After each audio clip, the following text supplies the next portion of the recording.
Vous allez entendre dans la collection Les Tréteaux de la nuit de Jean-Jacques Vierne et Patrice Galbaud un texte de Suzanne Perel réalisé par Anne Lemaître, L'impossible rendez-vous.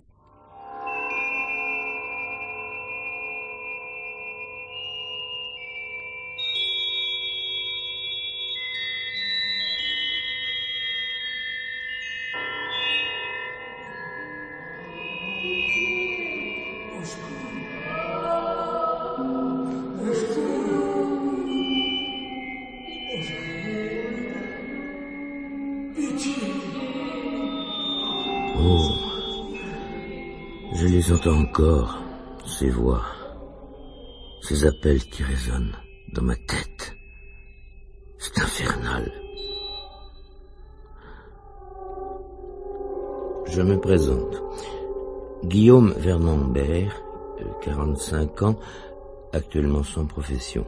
J'ai dû abandonner mon emploi pour raison de santé. Oui, avant mon accident, je travaillais dans un laboratoire pharmaceutique.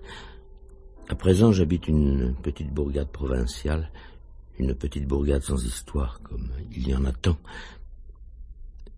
J'ai perdu ma femme l'année dernière.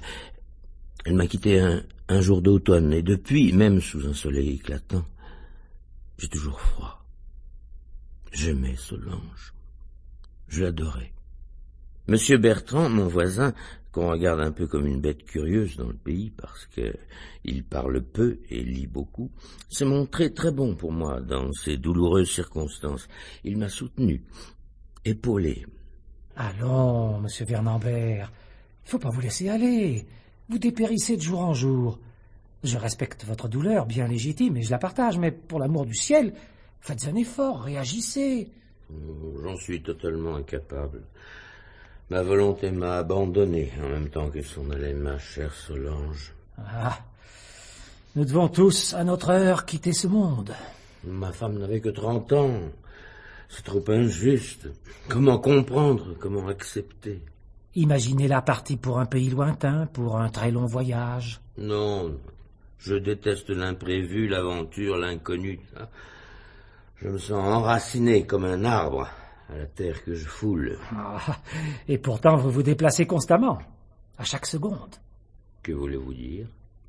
Votre pensée ne vagabonde-t-elle pas, bien au-delà de votre horizon?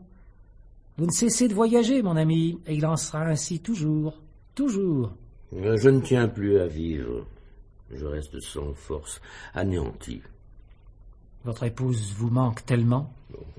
Je donnerais n'importe quoi pour la retrouver, la revoir, l'entendre à nouveau.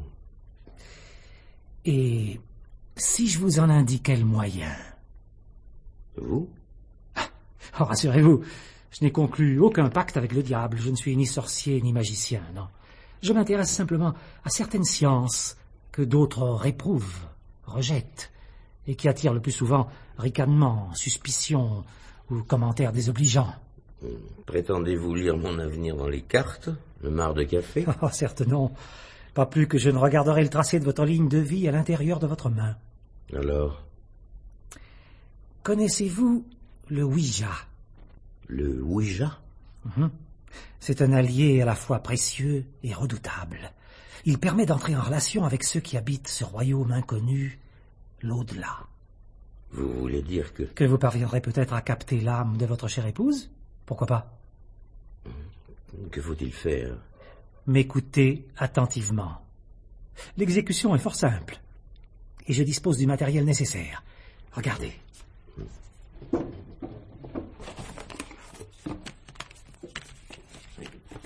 Un alphabet découpé dans du carton? Oui. Je place les lettres sur la table, dans l'ordre, les unes à côté des autres. Là, de manière à former un cercle bien fermé. Et en son milieu, je pose un verre vide, naturellement. Un verre renversé. Éteignez la lumière, s'il vous plaît. Oui. Laissez seulement allumer cette petite lampe. Merci. Asseyez-vous. Face à moi. Eh bien, qu'attendez-vous? Je ne sais pourquoi, mais j'ai peur tout à coup. Une sensation bizarre m'envahit. Ma gorge se serre. Que craignez-vous? Rien. Ou plutôt, tout. Je crains ce que je ne connais pas. Et ce commerce avec des ombres me trouble, ça je l'avoue. Mais nous vivons entourés d'âmes, cher monsieur Vernambert. Elles sont là, terriblement présentes, nous surveillant, nous épiant, ni aimantes, ni hostiles, indifférentes. Et vous pensez attirer celle de Solange? Ah, je n'affirme rien. J'espère. Qui pourrait être assez sot pour se vanter de capter à coup sûr l'invisible, l'impalpable. Maintenant, imitez-moi. Et posez vos doigts très légèrement sur le verre. Comment ça? Là. Par la puissance de nos fluides conjugués, peut-être obtiendrons-nous le contact. Si cela est, l'objet se déplacera vers les lettres, formant ainsi des mots, dont la succession composera des phrases. Oui, j'ai souvent, par ce procédé, intercepté les messages d'êtres inconnus ou de chairs disparues. Là. Libérez votre esprit, monsieur Vernambert. Oui. Et maintenant, concentrez-vous. Profondément.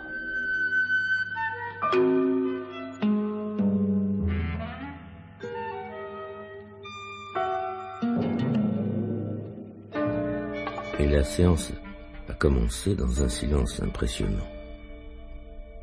Peu à peu, des picotements ont envahi mes doigts.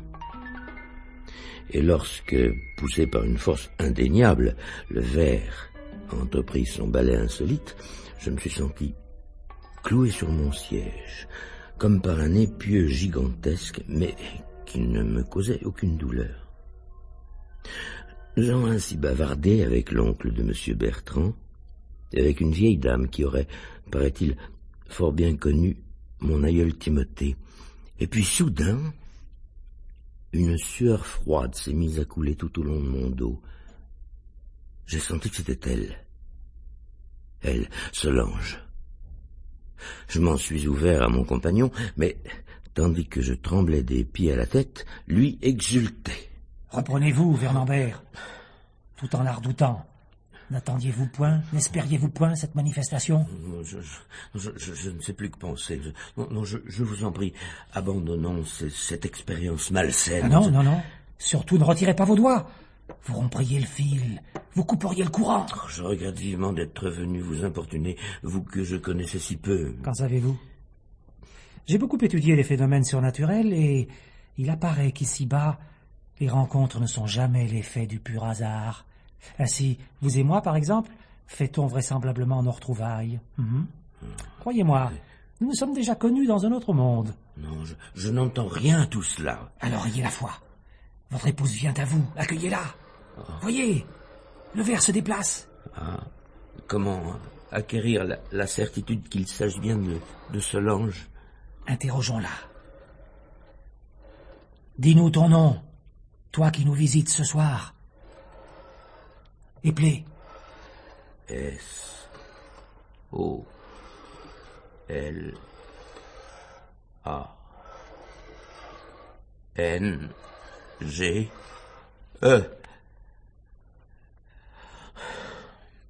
Quel patronyme portais-tu à ta naissance? B-R-I-C-A-R-T.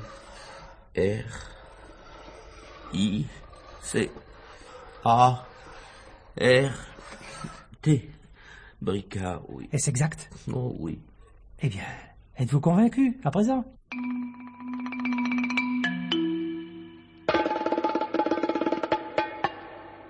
Convaincu, certes, je l'étais, au point de retourner quotidiennement chez M. Bertrand.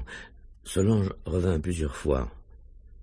Nos conversations très limitées, à vrai dire, ne présentaient pas grand intérêt. Mais une phrase revenait sans cesse, qui finit par m'obséder. À tout moment du jour, il me semblait l'entendre. Tu me reverras bientôt, Guillaume. Tu me reverras bientôt.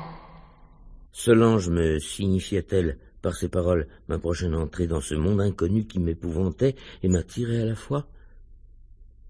Soudain, je pris peur et décidai de cesser mes visites chez M. Bertrand, malgré mon regret de ne plus sentir près de moi la présence de ma chère Solange. Désormais, je me contenterais de me promener le soir en pensant à elle. Informé de ma décision, M. Bertrand se borna à murmurer Mon pauvre ami, je suis navré de vous avoir entraîné à tenter ces expériences auxquelles vous étiez si peu préparé. Au contraire, je vous remercie de votre aide et de la sympathie que vous m'avez témoignée. Mais je confesse ne point vous suivre aveuglément dans ces pratiques qui vous sont devenues familières. Votre univers me déconcerte. Et lorsque vous affirmez, par exemple, m'avoir déjà côtoyé au cours d'une autre existence, là, je demeure perplexe. Hein? Pour quelle raison? Enfin, qu'inventez-vous là? Votre imagination vous conduit à travers des sentiers tortueux et vous vous y égarez. Libre à vous de douter, mais moi je reste convaincu de nos relations antérieures. Peut-être nous sommes-nous seulement entrevus, mais le contact a existé. Mais voyons, j'aurais eu un choc en vous apercevant. Votre subconscient m'a reconnu, et cela se traduit par ce que nous appelons la sympathie. Oui, bien sûr. Permettez-moi d'être sceptique. Si vous niez ces puissances cachées, pourquoi les redouter? Votre récente détermination d'abandonner nos petites séances du soir est purement dictée par la peur. La peur? Oui, votre sensibilité se trouve fâcheusement impressionnée par la prophétie réitérée de votre épouse. Tu me reverras bientôt, Guillaume, tu me reverras bientôt. Avouez-le. Ce satané bonhomme lisait en moi comme en un livre ouvert, et, sans lui répondre, je lui serrai la main, bredouillant une vague formule de politesse.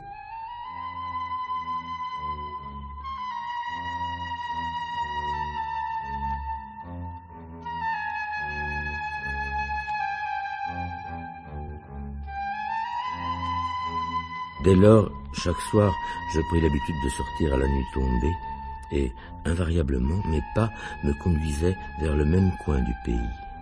Étais-je attiré par cet endroit? Je ne saurais le dire. Non, je me sentais plutôt entraîné, aspiré. Mes jambes ne m'obéissaient pas, elles me portaient là où, sans en être conscient, je devais aller. À cette heure tardive, les routes étaient désertes, on se couche tôt à la campagne aussi, ne rencontrais-je jamais personne. Heureusement, car les habitants se seraient certainement étonnés de ma tenue vestimentaire, oui. Pour me sentir plus près de Solange, j'avais revêtu, pour mes promenades nocturnes, les vêtements de notre première rencontre. Nous nous étions connus à un bal masqué donné dans les jardins de la sous-préfecture et, par un effet du hasard, nous portions chacun un costume du XVIIIe siècle. Homme du peuple pour moi, dame de la cour pour elle, malgré la différence sociale qu'elle évoquait, cette similitude d'époque nous avait rapprochés, et vous connaissez la suite. Mais pour en revenir à mes sorties solitaires, elle m'entraînait toujours devant la vieille maison en ruine au bord du chemin forestier. Un soir, après avoir longuement contemplé les fenêtres aux vitres brisées, la façade lézardée envahie par le lierre, j'ai osé, pour la première fois, pousser la porte branlante. Elle a grincé effroyablement, et je me suis trouvé dans un long couloir où le bruit de mes pas résonnait étrangement. Des murmures, des chuchotements me parvenaient, comme semblant jaillir de la muraille, tandis que je me sentais frôlé par des présences invisibles, des portes, toujours plus lourdes, plus épaisses, plus grinçantes, se dressaient devant moi, et, irrésistiblement, je les enfonçais, me projetant toujours plus loin dans cet interminable boyau. Soudain, un immense obstacle obstrua le passage, et je me ruais dessus, tel un forcené. Aussitôt, un vacarme épouvantable emplit mes oreilles, mes pensées se brouillèrent, et lorsque je repris mes esprits, je demeurai pétrifié d'étonnement. Je me trouvais dans une salle d'auberge, remplie de consommateurs, dont certains m'apparurent vêtus de façon semblable à la mienne. L'aubergiste se précipita vers moi. Bien vu, mon ami. Entrez, qui que vous soyez. À la taverne des 6 écus, le client est roi. Ici, des France de parler de la guerre ou de la politique, d'encenser ou de critiquer le régime. On boit, on mange et on s'amuse. Désirez-vous souper? Donnez-moi simplement un verre de vin. Flora, apporte un pichet. Que dites-vous de cette beauté, mon ami? Dolue, fraîche, appétissante et douce avec cela. Souhaitez-vous qu'elle vous tienne compagnie? La solitude ne vaut rien, et Flora s'est écoutée. Son oreille compréhensive se tient à votre disposition. Merci, mais je n'ai pas envie de parler. Ah bon? Voilà. Eh bien, Flora, qu'est-ce que tu attends pour filer à une autre table? Mais non. Et tâche de ne pas perdre ta journée, comme hier. Attendez, non, je ne désire nullement me montrer discourtois, et si mademoiselle veut bien accepter de trinquer avec moi, j'en serai enchanté. À la bonne heure. Allez, Féléon, t'apporte notre verre. La jeunesse est difficile à éduquer de nos jours. Et si je n'y veillais, cette fille serait constamment dehors, sur la place, comme si le spectacle était si merveilleux. Père Langueuil, pourras-tu chanter en latin pour que tu nous serves une autre bouteille? Voilà. Je vous laisse avec Flora. Oui. À votre santé, citoyen. Je crois pas vous avoir déjà vu. Est-ce la première fois que vous entrez ici? La première fois. Oui. Vous paraissez très là. D'où venez-vous? De fort loin, sans doute. Je ne sais pas. Comment? Non, le voyage m'a paru tellement long. J'ai l'impression d'avoir marché des heures, des semaines, des mois. Mes jambes sont plus lourdes que des masses de plomb. Le front me brûle et pourtant je frissonne. Buvez. Le vin vous remettra. Tu as peut-être raison, ma belle. Oh, il transforme en soleil les humeurs les plus moroses. Le vin, couleur de pourpre. Oui, couleur de sang. Oh. Vous vous êtes coupé? Non, c'est rien. Donnez-moi votre main. Oh. La blessure ne saigne même pas. Oh, une simple égratignure. Laisse. Je vous importune, je le sens. Aurais-tu peur? De moi? Non. Mais tout à l'heure, vous déclariez ne pas avoir envie de parler. Peut-être parce que je n'ai rien à dire. Je vous laisse. Non, reste. Je m'habitue à ta présence. On te nomme Flora, je crois. Oui. Et je sers dans cette taverne depuis des années. Et j'en sors jamais. Ah, pourtant. J'aimerais tellement aller voir. Voir, quoi donc? Ici, on n'a pas le droit d'en parler. Puis vous savez bien ce qui m'attire au dehors. Je t'affirme que non. Oh, c'est mal de vous moquer d'une pauvre fille. Dites, resterez-vous longtemps? Je l'ignore. Il y a des chambres pour les voyageurs. Au premier étage.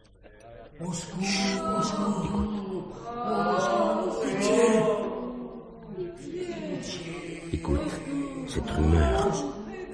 J'entends rien. Si, oh. C'est affreux. La fatigue vous égare, vous devriez prendre un peu de repos. Flora, apporte-nous à boire. Oh, tout de suite! Me permets-tu, citoyen, de m'asseoir à ta table? Ah, cette auberge est pleine comme un œuf. Bien volontiers. Ouf! Ah, je suis rompu. J'arrive de là-bas. On se bousculait, on s'écrasait.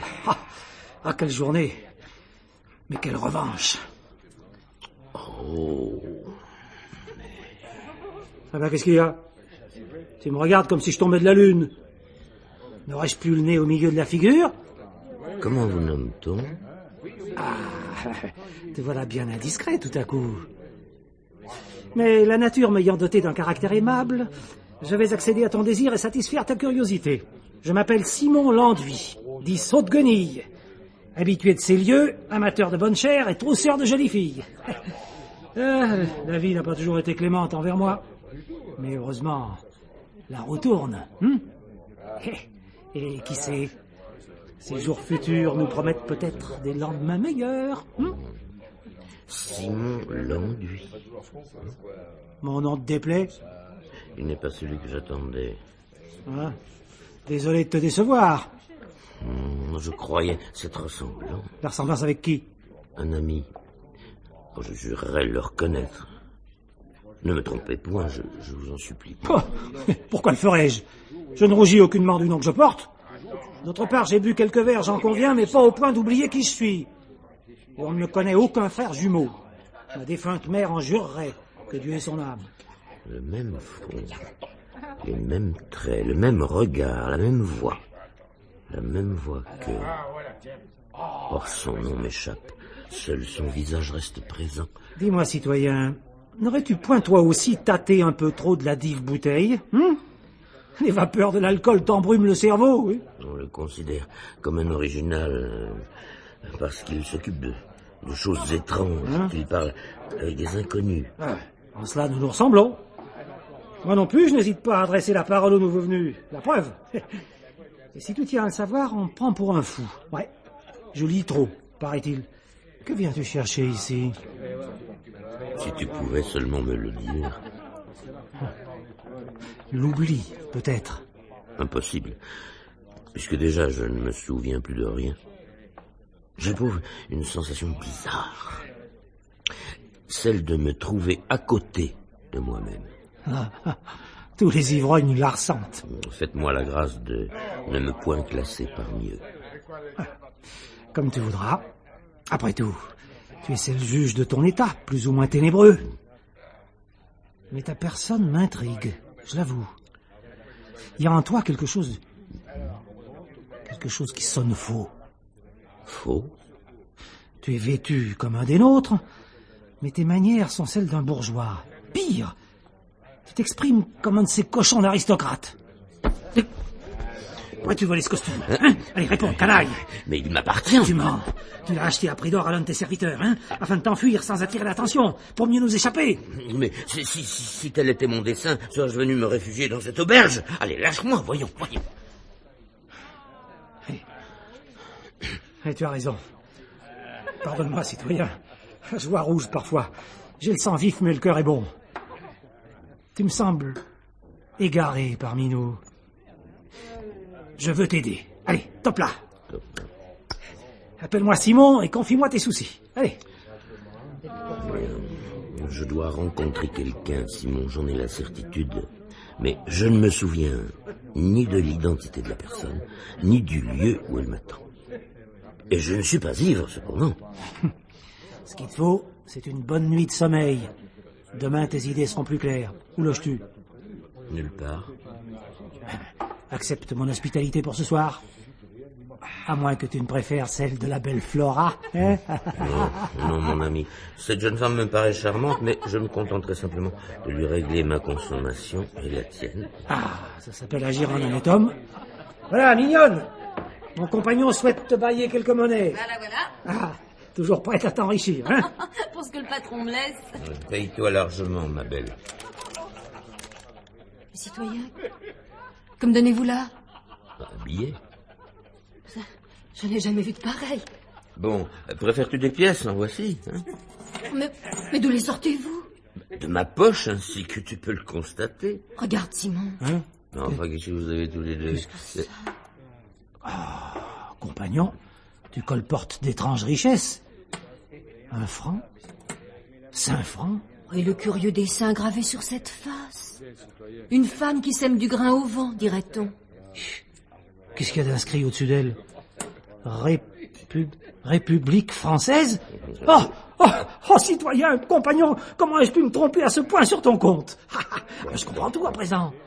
Permets-moi de régler ta dette. Allez, Flora, voici ton dû et garde le silence sur tout ça. Je t'insufflerai mot puisque tu le désires. À bientôt, citoyen. Mais enfin, Simon, me diras-tu? Allez, viens, suis-moi.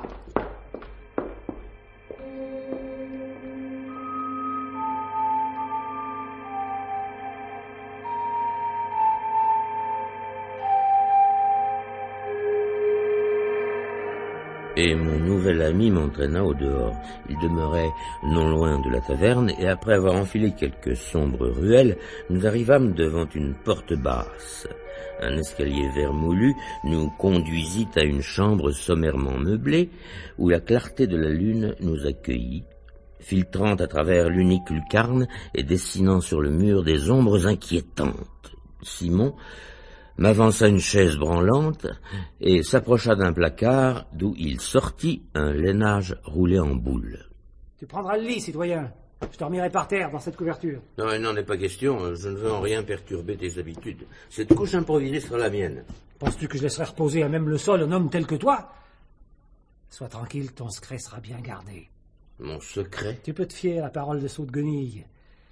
Et puis, les fabricants de monnaie, vrais ou faux, ont existé de tout temps, n'est-il pas vrai? Tu nous prépares l'argent de l'avenir, citoyen, et je t'en suis reconnaissant. République française. Ah, ça sonne bien. Et quand la tyrannie royale sera définitivement écrasée, que le peuple prendra sa revanche totale, des pièces sonnantes et trébuchantes chanteront notre liberté.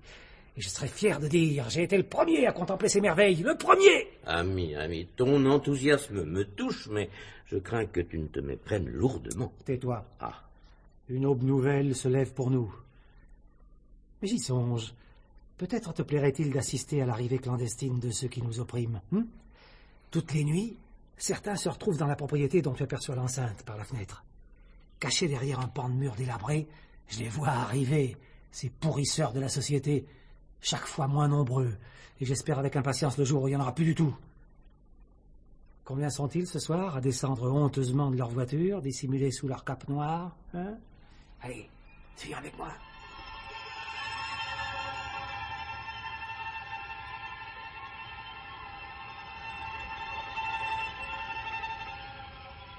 Une terrible lassitude m'envahissait et cependant une poussée irrésistible me fit suivre mon compagnon et redescendre l'escalier à sa suite. Après quelques pas dans un terrain bourbeux, Simon me saisit la main et m'entraîna au long d'une haute muraille jusqu'à un éboulis qui laissait à nu une large brèche. De là, j'apercevais nettement un immense portail ouvert à 2 battants sur une grande allée menant à l'imposante bâtisse. À peine avions-nous gagné notre poste d'observation que, sous la clarté de la lune, 4 carrosses arrivèrent. Des hommes et des femmes en descendirent, qui se dirigèrent vers la demeure. Près de moi, Simon ricana sourdement. Regarde-les, ces scélérats qui profitent bien de leurs dernières heures. Je pourrais te les citer chacun par leur nom. Tiens, voici le duc d'Autrive, son épouse, sa fille, le marquis de Sablé, un crétin, pourri de prétention. Et celui-là, le grand qui s'appuie sur sa canne, le vicomte des Auguières, un courtisan écœurant de bassesse et d'ignominie. Il se doute pas que demain... Demain? Il sera transféré en un lieu moins agréable. Que veux-tu dire? Bien que la prison soit encore trop douce pour ce gibier de potence. Quoi? Mes amis et moi déployons toutes nos forces à nettoyer le pays de cette vermine d'aristocrates. Et notre exemple est suivi par toute la France. Aucun d'eux ne nous échappera. Vous les dénoncez? Oh, sans hésitation, l'ami. Pour la sauvegarde du peuple. Pour la grandeur de la nation. 1789 sera une grande année, je te le dis. 1789?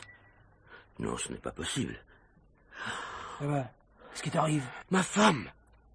C'est ma femme! Comment? Solange! Chaque fibre de mon corps, chaque goutte de mon sang la reconnaît. Regarde, elle s'approche d'un arbuste pour cueillir une fleur. Ce bracelet à son poignet. Oh, il doit valoir une fortune. Il appartenait à une de mes aïeules. Je l'ai vu 1000 fois. Écoute, mon ami, je ne puis ni ne veux discuter des idées folles qui hantent ton esprit, mais reviens à la réalité. C'est Solange, c'est elle. Sache que cette fille se nomme la comtesse de Courtry, et son époux ne te ressemble nullement. Non. Oh, fais-moi confiance, tu les connais tous. Écoute. Quoi? Je te l'avais dit, n'est-ce pas? Tu me reverras bientôt, Guillaume. Tu me reverras bientôt. As-tu entendu? Seulement le souffle de l'air sous les feuilles. Cette voix. Tu rêves, mon ami. Allez, viens, il est temps de rentrer. Elle m'a donné rendez-vous. C'est elle que je cherchais. Elle qui m'attendait. Tu déraisonnes. Oh, comme il fait sombre tout à coup. La lune s'est cachée derrière un nuage. L'obscurité autour de nous, l'obscurité complète. Solange a disparu. Je veux la revoir pour ne plus jamais la perdre. Ces ténèbres m'épouvantent. Ah, il y a des moments où tu m'effraies. Calme-toi. Tiens, le ciel se dégage, regarde. Les voilà à présent bien visibles. Tes résidus de la noblesse décadente. Plus tristes, plus blêmes que des mannequins de cire. Oh, Simon, quelle horreur! Je ne vois que le vide au-dessus de leurs épaules. Ce sont des corps sans tête qui marchent. qui marche.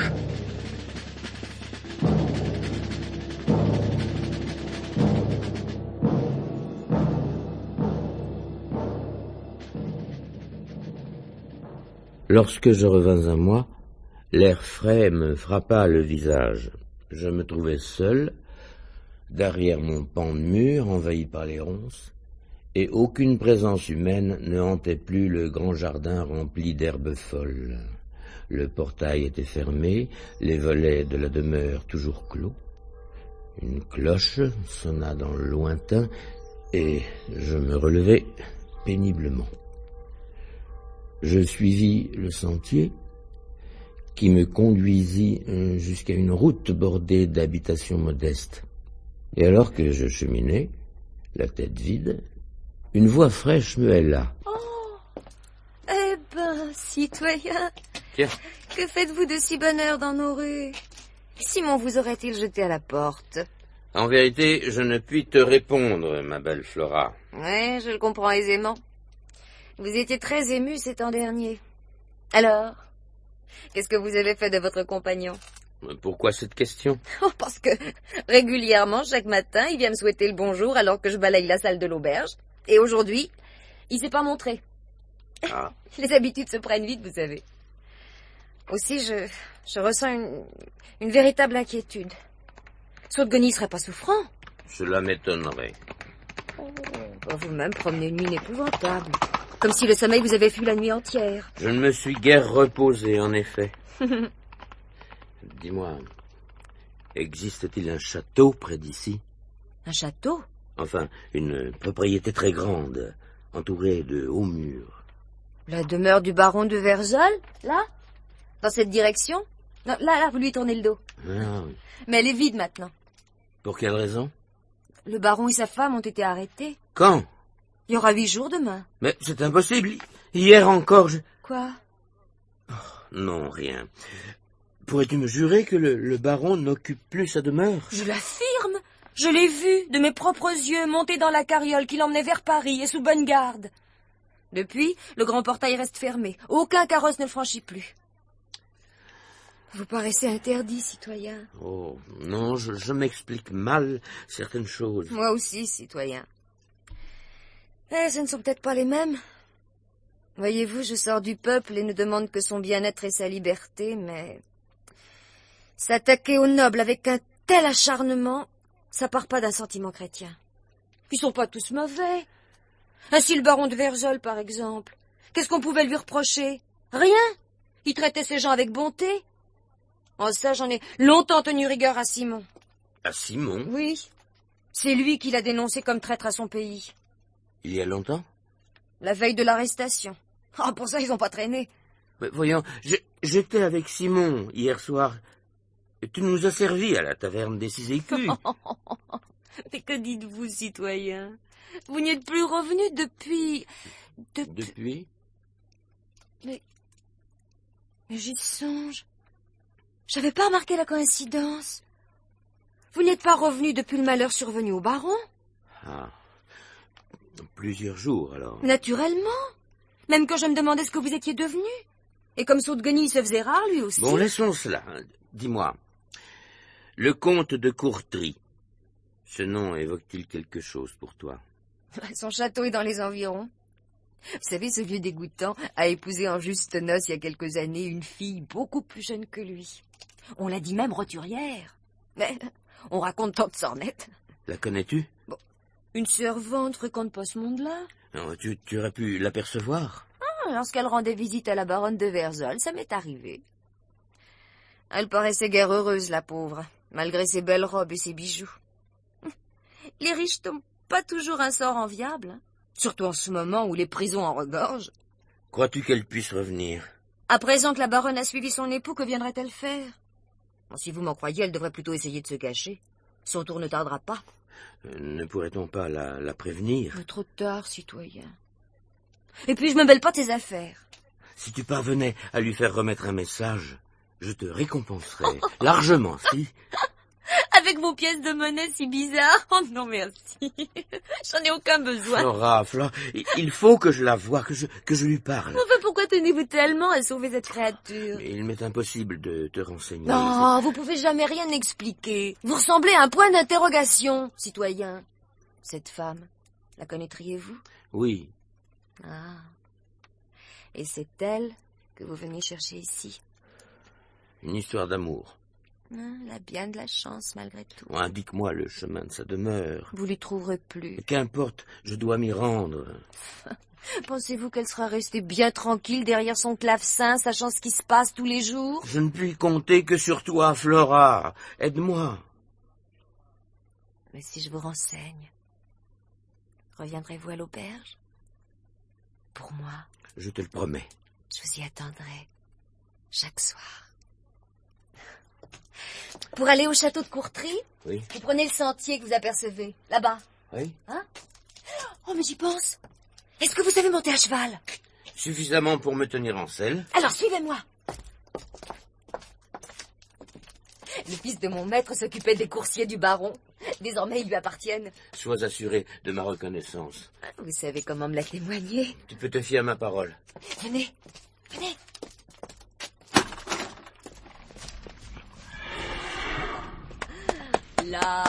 Là, tout doux. Voilà, c'est Brigand. Il est beau, le meilleur de tous. Il est doux, docile et cependant nerveux.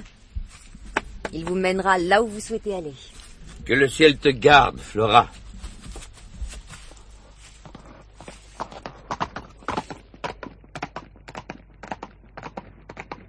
Je galopais vers le château, le cœur battant la chamade. Mes pensées se brouillaient, se bousculaient dans ma tête. Le visage de Solange se superposait à celui de Simon. Je tentais de mettre de l'ordre dans mes souvenirs et n'y parvenais point. De bonne foi, j'aurais certifié m'être trouvé la veille à l'auberge, puis, cette nuit, près de la demeure du baron de Verzol. Tout à coup, un homme surgit d'un fourré et saisit mon coursier par la bride. Oh, par tous les tourments de l'enfer, je pensais pas te revoir, citoyen. Où cours-tu donc? À la recherche de ma raison de vivre. Oh, décidément, tu resteras toujours une énigme pour moi. J'ai répondu à l'appel de celle que j'aime, la comtesse de Courcy. Ah, voilà bien la fable la plus saugrenue que j'ai jamais entendue. Ne me dis pas que tu galopes vers le château. J'y pénétrerai, je la trouverai, coûte que coûte. Es-tu donc si pressé de subir le même sort? Que dis-tu? La comtesse est emprisonnée. Par tes bons soins, je suppose, misérable. Ah, j'y suis pour rien, tu peux me croire, citoyen. Mais son époux ayant pris la fuite, elle paye pour ce lâche. Ils l'ont emmené à sa place. Où? La voiture roulait en direction de Paris. Allons-y. Nous n'avons plus une minute à perdre. Mais comment pourrais-tu la retrouver? La foule envahit les rues, les prisons sont prises d'assaut. Je la reverrai, dussé-je y laisser ma vie. Vite, Simon, grimpe derrière moi. Nous arriverons peut-être à temps.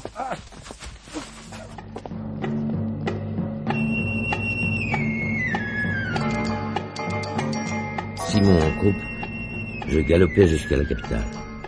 Aux portes de la ville, des encombrements ralentirent notre course. Une populace bruyante, déferlant de tous côtés, se pressait dans une même direction, et nous eûmes une certaine difficulté à nous frayer un passage à travers cette marée humaine dont les clameurs montaient toujours grandissantes.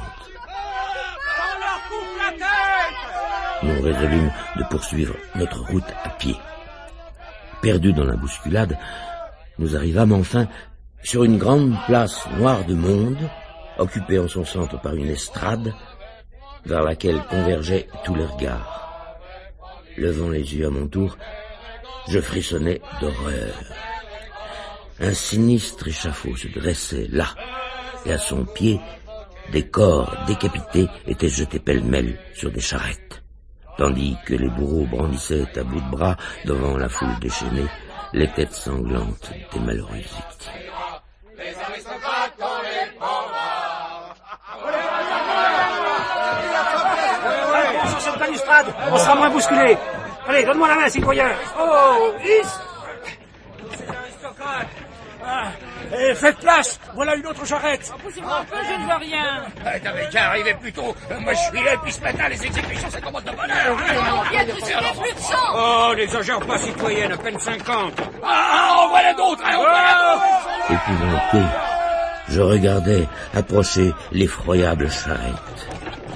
Les condamnés se trouvaient entassés, les mains liées derrière le dos, attendant avec calme l'implacable fatalité. Il se moque de nous, oui.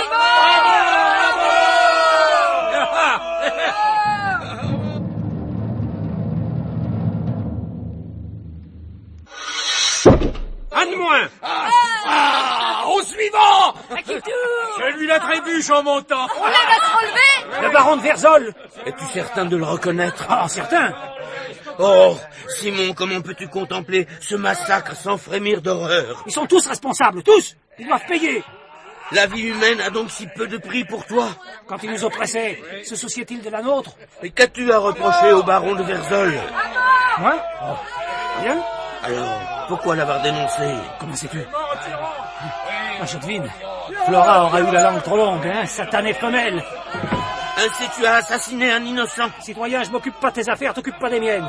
Mes amis et moi avions des comptes à régler et l'heure en est venue. Regarde, citoyen, il y a des femmes. C'est pas comme les autres. Mais oui, comme les autres. Simon, c'est elle! Solange! Bon sang, tu as raison, c'est la comtesse. Le vois-tu? Reste là. Non. Tu ne peux plus rien pour elle. Peux-tu donc faire écharper par la foule? Lâche-moi! Alors! Les bras de Simon me ceinturaient fermement et, impuissant, je dus assister à l'affreux spectacle. Elle monta calmement à l'échafaud. Une seconde, son regard sembla croiser le mien. Elle sourit, comme satisfaite de me trouver exact au rendez-vous. C'est le tour de la femme. Tu seras moins fier tout à l'heure et traîner. Attention, tout près va tomber.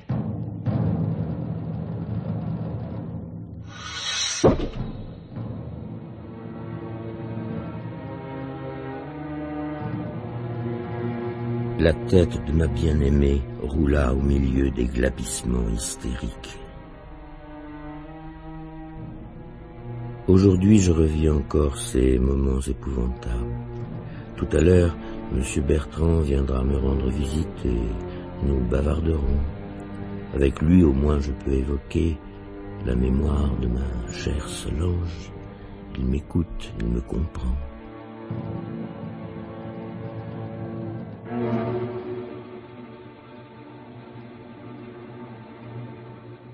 Les jours se traînent, bien monotones, dans ce petit village. La vieille maison, le long du chemin forestier, est à présent complètement en ruine. Un amas de pierres où serpentent les herbes folles. Mon médecin se montre satisfait, mes douleurs cervicales s'estompent peu à peu, mes migraines diminuent. Mais, si la vie reprend ses droits, comme on dit, comment pourrais-je oublier ?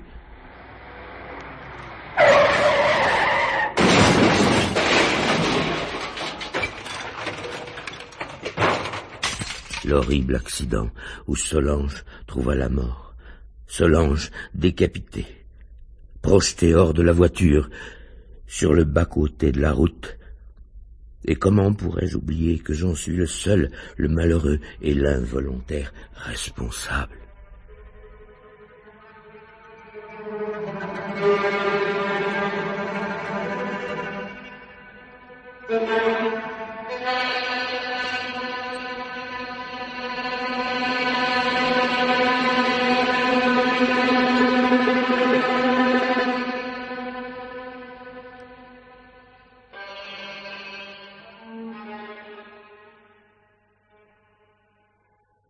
Vous avez entendu dans la collection des Tréteaux de la nuit de Jean-Jacques Vierne et Patrice Galbaud un texte de Suzanne Perel, L'impossible rendez-vous, avec les voix de Roland Dubillard, Jacques Duby, Evelyne Séléna, Gaëtan Jeur, Jean-Pierre Lituac, Clément Béram, Jacques Maire, Jeanne Ardenne, Ginette Franck et Dominique Ardenne. Une réalisation d'Anne Lemaitre.